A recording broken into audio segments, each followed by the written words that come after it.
In this video, we are going to see that if you want to enable WebGL 2.0 on Google Chrome, here's how you can do it. First of all, just click on these three dots on Google Chrome on the top right and just head over to the settings at the bottom. And once we are in here, we can see the system option, and on the left hand side, here it is. And just make sure that the use graphics acceleration when available is toggled on. And once we have done that, you can open up a new window, or you can continue with the existing one. Just write Chrome here and put a colon sign like this, // write flags, just like so, hit enter. And just write here WebGL.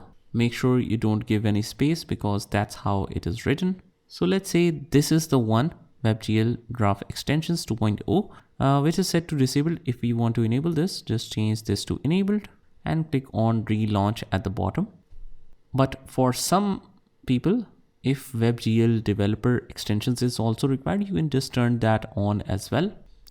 And whatever changes you make, don't worry about that, because you can easily reset all settings by just clicking on this one button on the top. And once this is done, just click on the relaunch option. This will relaunch the Google Chrome, and that's how you can enable WebGL 2.0 on Google Chrome. And that's pretty much it, guys. I hope you found this video helpful, and if you did, hit the like button and subscribe to our channel, and I will see you in the next one.